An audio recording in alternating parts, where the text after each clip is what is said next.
These are the main pictures from our house that we didn't want to just throw away.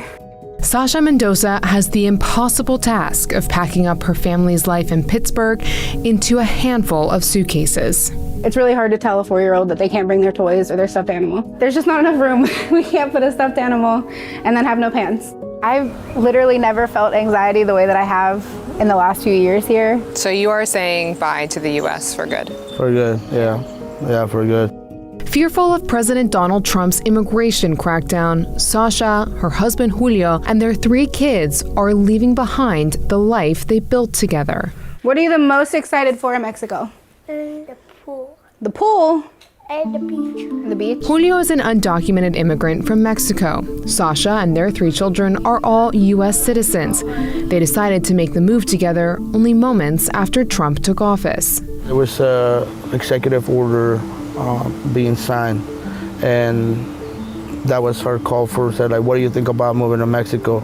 And I said, honestly, at this point, yeah, let's do it. We're gonna move to Mexico. We're gonna move to Mexico, not today. And with that, the family began to wind down their lives, sifting through keepsakes and moving out of their home. Say bye to the house. Bye. Miss you. When you were dating, did your status as being undocumented come up at all? And then our first date, we kind of like were mentioning it without mentioning it. And at one point, he ordered a drink and he asked for extra ice. And I said, no, we don't do ice here. And he was like, That was like the only thing we needed to say. So, by the way. Julio crossed the U.S. southern border when he was 11 years old, and he's lived in Pittsburgh ever since. One of his first concerns when we talked about moving is like, how am I going to watch the Steeler games? You're a Pittsburgh native for all intents and purposes. Oh my God, yeah. What made Trump a second term more nerve-wracking for you, that to come to a decision that you had to leave the country? There are no limits. There are no limits on being a target. The only main concern is like, he looks brown, he looks different, he don't speak English. He's the one. It doesn't matter. That's where things stand tonight in the case of Gilmar Abrego Garcia. They were confronted with their worst nightmare when Gilmar Abrego Garcia was mistakenly deported to a notorious mega prison in El Salvador. I can see myself in that, and I don't want us to wait until we're in the same situation. There are people who will say, you came to the U.S. illegally, why didn't you do it the right way? What do you say to people? If you were to be put in my situation at my age to tell me do it the right way, the whole process pretty much takes about 15 to 20 years. By that time, I don't think my kids or anyone's kids who are starving or in a dangerous situation can wait 15, 20 years for you to come here and start working. What did we say that we could get when we get there? OPS Sonic. No, we did not say that.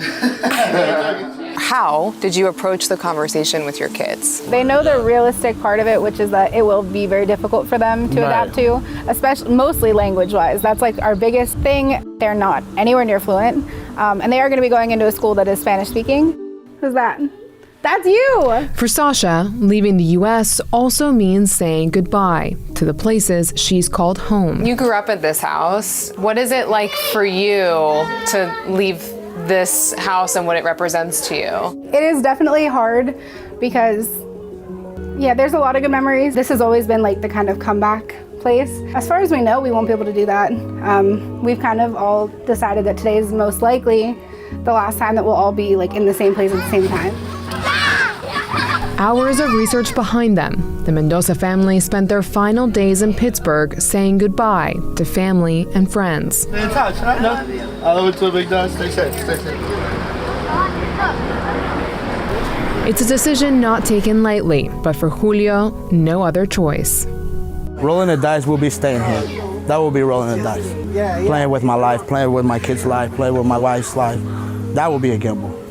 I would say it's taking a gamble. I'm taking a certain win on this one, for sure. Priscilla Alvarez, CNN, Washington.